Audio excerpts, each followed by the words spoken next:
Assalamualaikum warahmatullahi wabarakatuh.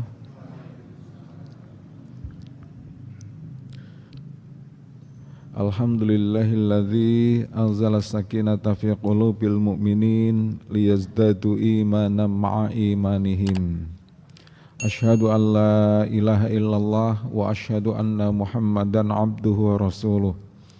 Allahumma salli wa sallim wa barik ala nabiyyina Muhammadin wa ala alihi wa ashabihi wa man tabi'ahu ila yaumiddin amma ba'd. Para jamaah sedaya ingkang dipun rahmati dening Allah, sesarengan monggo kita ngunjukaken syukur wonten ngarsanipun Allah Subhanahu wa taala. Dini kita pinaringan kegiatan saking ngarsanipun Allah kagem nindakaken saweneh ketaatan wonten ing wekdal menika. Shalawat lan salam mugi tansah kunjuk dumateng Nabi Agung Muhammad sallallahu alaihi wasallam, dumateng keluarganipun, dumateng para sahabatipun, ugi dumateng para pendherekipun ingkang tansah njejegaken sunnah-sunnahipun. Para jamaah rahimakumullah, saderengipun kula matur kathah keparenga kula ngaturaken setunggaling pemut piwucal tumrap khususipun awak kula pribadi lan lumeberipun dumateng para jamaah sedaya. Pilih salah setunggaling khatib kita menika nambe musibah saking ngarsanipun Allah.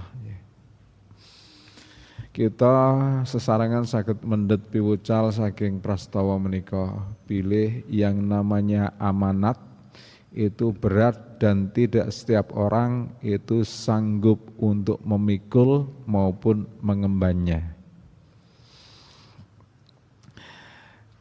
Wonten setunggaling cariyos gegayutan kalian sahabat Abu Dzar Al-Ghifari, seorang sahabat yang berasal dari suku Ghifar, suku perampok, suku pembegal. Abu Dzar ini sahabat yang tubuhnya itu kecil, kelihatan ringkih, tetapi semangatnya itu besar dan keberaniannya itu cukup disegani, dia patut dipuji dalam hal keberanian. Nalika sahabat-sahabat sanesipun menika setelah mengucapkan syahadat, mereka itu menyembunyikan keislamannya. Tapi beda dengan Abu Dzar ini. Meskipun beliau itu tubuhnya kecil, tapi tekadnya baja dan keberaniannya itu luar biasa. Seusai dia itu mengucapkan syahadat, maka kemudian dia langsung pergi ke pasar. Dan di pasar dia langsung berteriak, "Wahai penduduk Mekah, saksikan bahwa Abu Dzar telah memeluk Islam." Maka tak ayal setelah dia berteriak seperti itu, dia dikeroyok, digebuki oleh orang seluruh pasar. Niki Abu Dzar. Ya, sekali lagi Abu Dzar adalah sahabat yang tubuhnya itu kecil dan terkesan ringkih. Nah, Abu Dzar ini pernah memohon kepada Nabi agar dia itu diberi suatu jabatan. Beliau mengatakan kepada Kanjeng Nabi, "Ya Rasulullah, ala tasta'miluni?" Wahai Rasulullah, apakah Anda tidak hendak memberikan suatu jabatan kepadaku? Maka fadharaba Nabi ala mankibayya. Maka kemudian Nabi SAW itu menepuk pundak saya, kata Abu Dzar. Waqal, dan beliau itu berkata, "Ya Abu Dzar, innaha amanah." Wahai Abu Dzar, ya Abu Dzar, innaka dhaif. Wahai Abu Dzar, sesungguhnya engkau itu adalah orang yang lemah. Wa innaha amanah, dan sesungguhnya yang engkau minta itu adalah amanat. Wa innaha hizyun wa nadamatun yaumal qiyamah, dan sesungguhnya amanat itu akan menjadi kehinaan serta penyesalan pada hari kiamat. Ilaman ataha ilaman akhadha bihaqqiha wa adaha ila ahliha, kecuali bagi orang yang mengambil amanat itu dengan cara yang benar dan dia itu menunaikan amanat itu kepada ahlinya. Jadi orang itu baru selamat mengemban amanat kalau dia itu mengambil amanat itu dengan cara yang benar, mengambil jabatan itu dengan cara yang hak, dengan cara yang benar. Dan kemudian setelah itu dia itu menyampaikan amanat itu kepada ahlinya.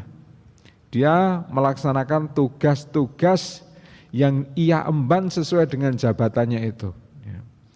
Tapi ternyata hal itu berat sehingga tidak setiap orang itu mampu untuk mengemban amanat, sehingga amanat yang diemban itu akan menjadi kehinaan serta penyesalan pada hari kiamat. Bahkan sebelum kiamat pun banyak kita menjumpai ada orang yang dia itu telah memetik kehinaan serta penyesalan.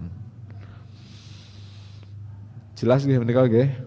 Mila pesan kula dumateng bapak-bapak sedaya benjing panjenengan ampun nyoba-nyoba nyalon bupati, ngoten nggih. Jelas nggih? Nggih. Kita era dominat kabeh niki. Ya alhamdulillah ora ono saingan berarti. Nah, Bapak Ibu para jamaah rahimakumullah, kita kembali ke jalan yang benar saat nikah. Ke topik bahasan kita setiap pekan malam Ahad. Ngelajengaken kekayutan kalian fikih wudu, fikih taharah. Kalau ini kita sampun bahas mengenai rukun wudu yang ketiga, yakni mengusap kepala.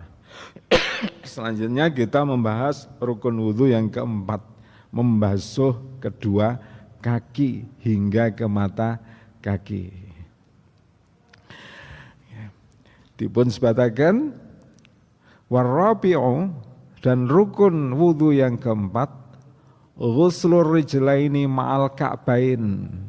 Rukun yang keempat adalah membasuh kedua kaki hingga mata kaki. Dalilipun, nah ini perlu kita cermati ya, dalilnya ini. Surah Al-Maidah ayat 6. A'udzu billahi minasyaitonir rajim. Ya ayyuhalladzina amanu idza qumtum ilas salati, wahai orang-orang yang beriman, jika kalian itu berdiri untuk mengerjakan salat, faghsilu wujuhakum, maka basuhlah mukamu. Ghasala yaghsilu, faghsilu, basuhlah mukamu. Kalau ini sampun kita bahas, yang namanya membasuh itu berarti ada aliran air di situ atau ada tetesan air di situ. Wa aidiyakum, serta tanganmu. Yeah. Tanganmu. Tanganmu berarti niku dibasuh napa diusap? Dibasuh. Kembali kepada faghsilu, basuhlah. Ilal marafiqi, tanganmu sampai ke siku. Wamsahu, dan usaplah. Biruusikum, usaplah kepalamu. Mengusap berarti dengan menggunakan sisa air yang ada di tangan tanpa harus ada tetesan air. Wa arjulakum, ya, wa arjulakum, dan kakimu ilal ka'bain, sampai ke kedua mata kaki. Wa arjulakum, kakimu berarti ini ikut diusap napa ikut dibasuh? Dibasuh. Oke. Kamu kok cedak kali diusap niki nggih. Ya, ini. Lebih arjulakum itu lebih dekat kepada yang perintah mengusap daripada perintah membasuh. Mangke kita bahas ya. Kemudian dasar dari hadis menika hadis Humran maula utawi mantan budak Utsman radhiyallahu anhu. Sampun wangsul kita waos nggih, hadis menika saya potong-potong nggih, langsung ke topik yang kita bahas saja. Anna Utsman ibnu Affan radhiyallahu anhu da'a biwudhu'in fatawadda. Bahwasanya Utsman bin Affan meminta tempat air lalu beliau berwudu. Summa ghasala rijlahul yumna ilal ka'bain salasa marratin. Summa ghasala al-yusra misla dzalik. Kemudian Utsman itu membasuh kaki kanannya sampai kedua mata kaki 3 kali. Kemudian kaki kirinya seperti itu pula. Menika kedah kita cermati hadisnya. Insya Allah kalau kita mencermati hadis Utsman ini di dalam membasuh tangan maupun membasuh kaki itu kita tidak keliru. Ngoten nggih. Jadi yang kanan dulu tangan 3 kali, kaki 3 kali, kanan dulu 3 kali. Seusai itu baru kiri 3 kali, sehingga tidak kanan kiri kaya wong baris, tapi kanan 3 kali baru kiri 3 kali, sesuai dengan zahir hadis Utsman menika. Dan mata kaki itu juga dibasuh, ilal ka'bain sampai ke mata kaki. Kalau sampai ke mata kaki itu apakah kakinya itu hanya sampai sebatas mata kaki dan mata kaki tidak dibasuh, ataukah mata kaki itu juga harus dibasuh? Para ulama mereka menjelaskan wa illa, kata ila yang bermakna ke atau hingga itu pada kata ilal ka'bain sampai ke mata kaki, kata ila bimakna ma'ah. Kata hingga itu berarti dapat dimaknai dengan serta, beserta. Fa innaha tadullu ala dukhulil ka'bain fil mahsul, maka hal itu menunjukkan bahwa mata kaki termasuk bagian yang dibasuh. Sehingga kata wa arjulakum ilal ka'bain itu berarti basuhlah kakimu beserta dengan kedua mata kaki. Nah, wonten ing mriki ada ikhtilaf ulama. Yang paling menonjol dalam masalah membasuh kaki menika wau inggih para ulama itu berbeda pendapat mengenai yang harus dilakukan itu membasuh atau mengusap. Nah, ada 4 pendapat di sini. Pertama, jumhur ulama mayoritas Hanafi, Maliki, Syafi'i, Hambali mereka mengatakan wajib untuk membasuh. Harus ada aliran air di situ. Kemudian pendapat yang kedua, ini pendapatnya mazhab Syiah Imamiyah.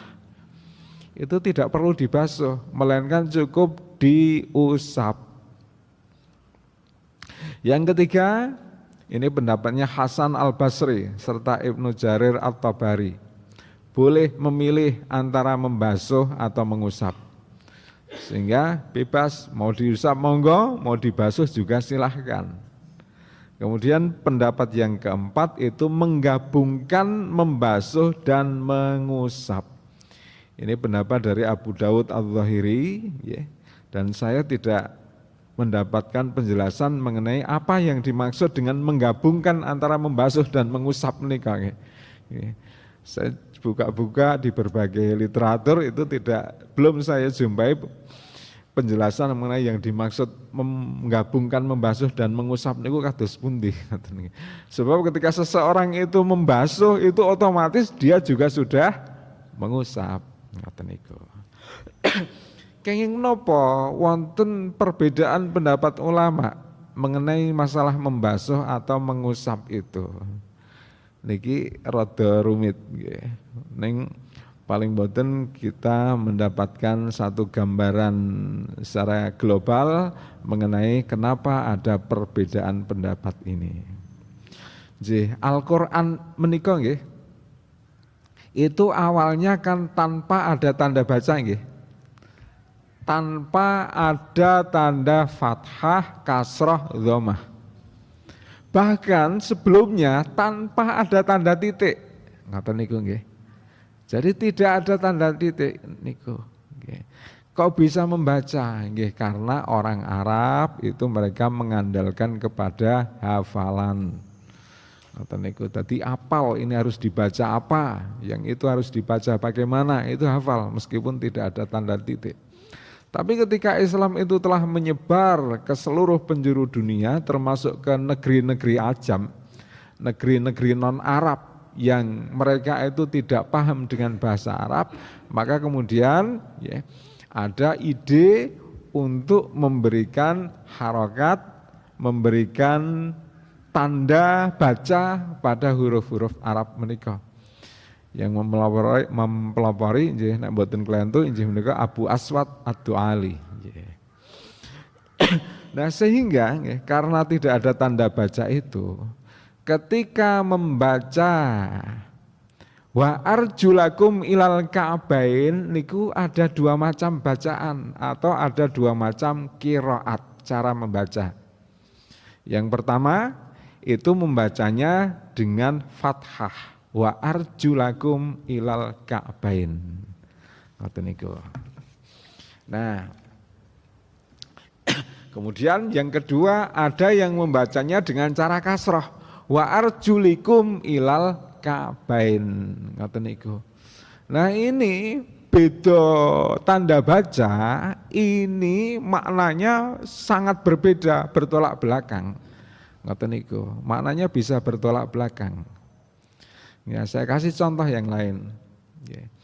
Ketika Utsman bin Affan itu beliau wafatnya Utsman menika kenging menapa?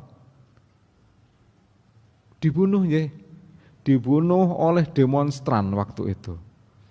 Maka kemudian orang-orang itu kemudian pergi kepada Ali bin Abi Thalib dan orang-orang itu berteriak, "Ya Ali, qatalan nas Utsman, qatalan nas Utsman."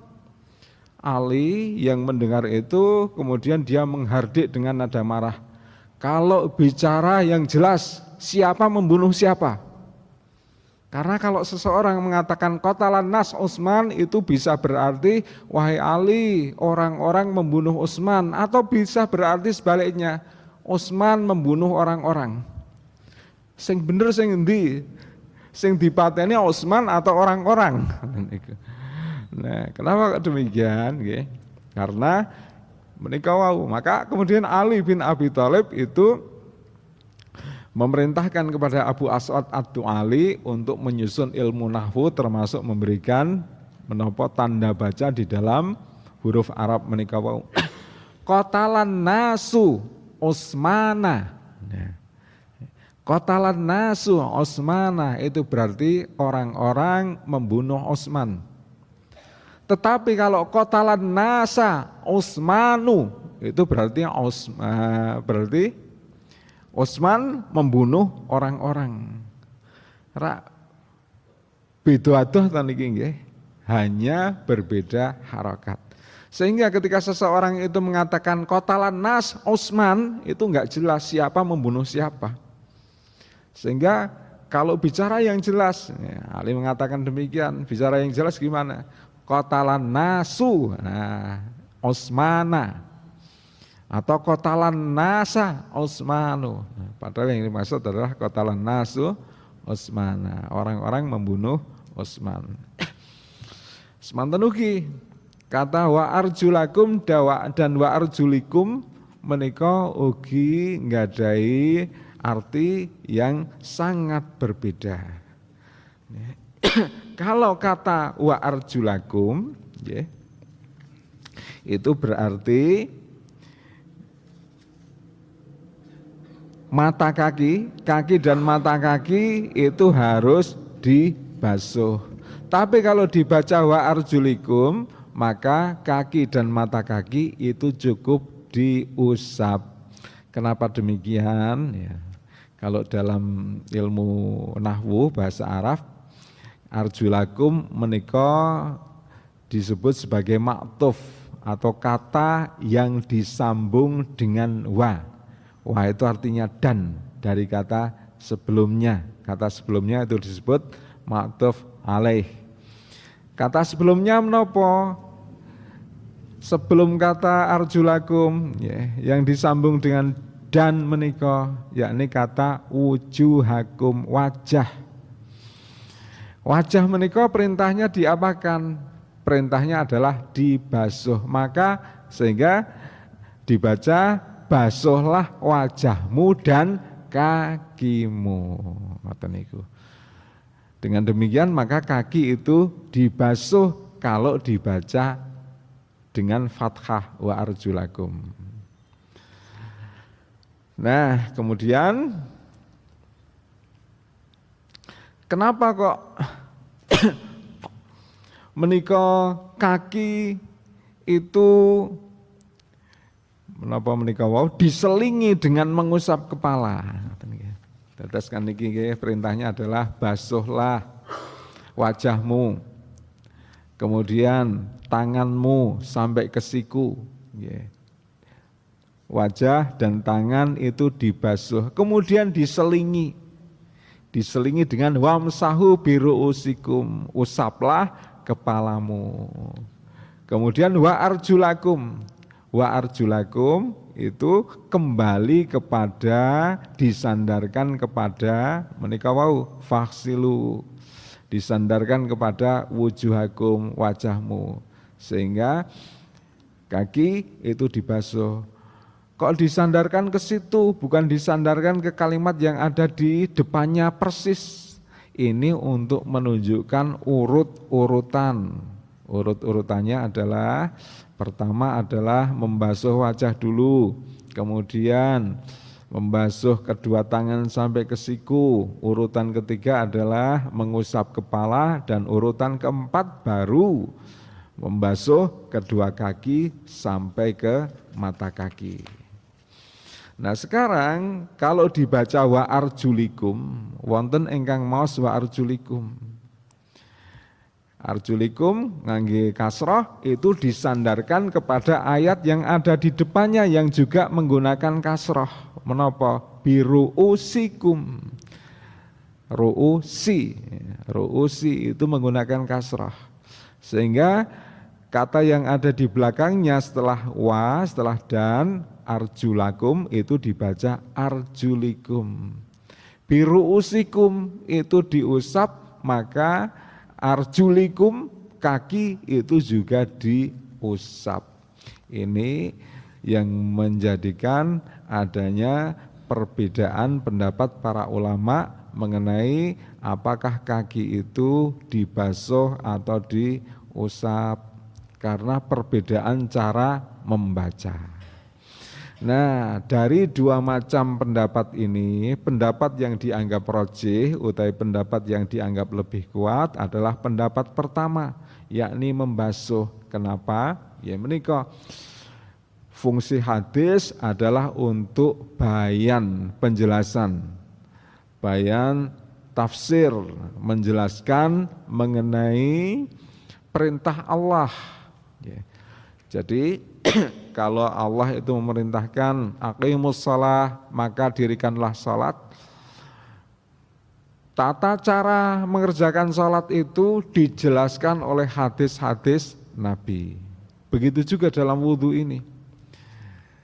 Allah memerintahkan untuk berwudhu, tata cara wudhu itu dijelaskan oleh hadis Nabi lewat hadis riwayat dari Utsman bin Affan ini. Utsman bin Affan, ya, mereka menjelaskan, kemudian summa yaghsilu qadamaihi ilal ka'bain kama amarahullahu ta'ala. Kemudian yaghsilu, membasuh.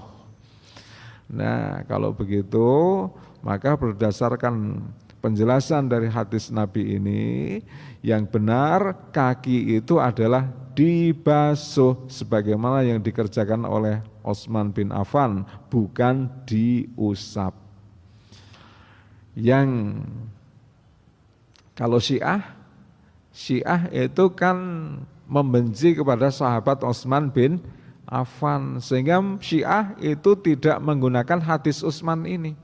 Mereka langsung mengacu kepada ayat tersebut, sehingga mereka tidak membasuh, melainkan mengusap. Kemudian yang kedua, pendapat membasuh itu lebih kuat karena itu merupakan ijma atau kesepakatan ulama. Imam Al-Mawardi mengatakan, ghasala rijlaini fil wudhu'i mujamma'un alaihi bin nasil kitabi was sunnah wa furidahuma inda kafatil fuqaha al-ghuslu dunal mashi. Membasuh kedua kaki saat wudhu itu disepakati dengan didukung oleh Al-Quran dan As-Sunnah. Dan yang wajib atas keduanya menurut seluruh ulama adalah membasuh, bukan mengusap. Yang mengusap itu hanya Syiah. Nah, sakniki menapa hikmah adanya perbedaan qiraat? Sebagian ulama itu menjelaskan adanya perbedaan qiraat sehingga para ulama itu berbeda pendapat, ada yang mengatakan harus dibasuh, ada yang mengatakan harus diusap, itu merupakan isyarat dianjurkannya hemat dalam penggunaan air. Ibnu Taimiyah mengatakan penyebutan mengusap dalam membasuh kaki merupakan peringatan agar hemat air. Ibnu Qudamah Al-Maqdisi mengatakan mengusap juga dapat diartikan membasuh secara ringan. Jadi mengusap niku nggih padha membasuh, hanya saja mengusap itu membasuh secara ringan. Karena orang Arab itu mengatakan tamassahtu lis-shalah, aku mengusap untuk salat. Ketika dikatakan aku mengusap untuk salat, maka yang dimaksudkan adalah aku berwudu untuk salat.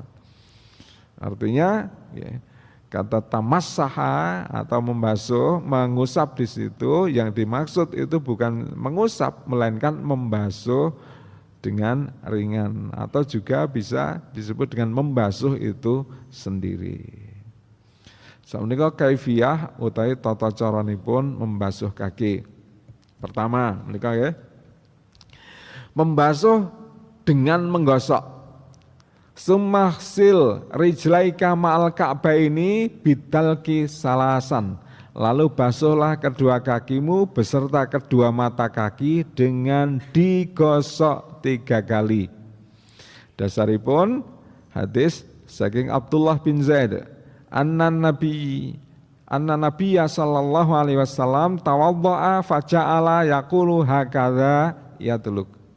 Bahwa Rasulullah sallallahu alaihi wasallam berwudu, maka beliau mengerjakan yang demikian. Yang demikian itu maksudnya adalah menggosok, dan itu dilakukan 3 kali. 3 kali itu kaki kanan terlebih dahulu 3 kali, baru kemudian kaki kiri. Dan kemudian menggosoknya dengan tangan, bukan dengan kaki yang satunya. Ngaten nggih? Bukan dengan kaki yang satunya, tapi dengan tangan. Ngaten niku.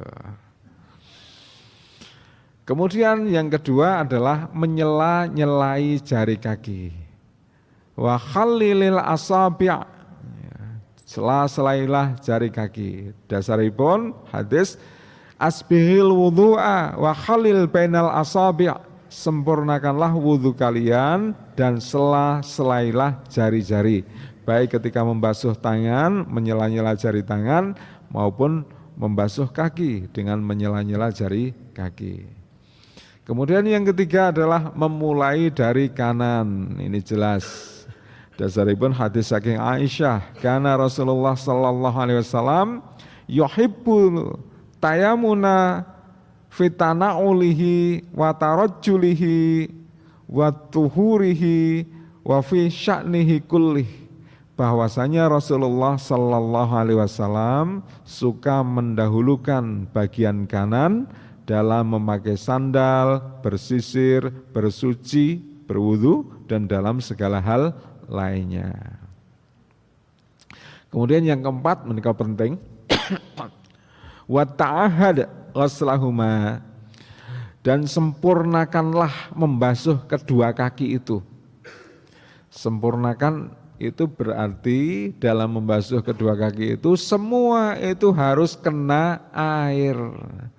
Sehingga agar semua itu harus kena air, mboten cukup ketika membasuh kaki itu kaki cuma diatungke di pancuran air keran. Tetapi harus diatungke terus digosok pakai tangan agar rata. Kenapa memangnya kalau tidak rata? Menika dipunjelasaken dalam salah satu hadis, ana rajulan jaa Rasulullah sallallahu alaihi wasallam wa qad tawaddaa wa taraka ala qadamaihi misla maudhi'iz dzufri faqala lahu Rasulullah sallallahu alaihi wasallam irji fa ahsinil wudhu qala faraja'a fatawaddaa fasalla.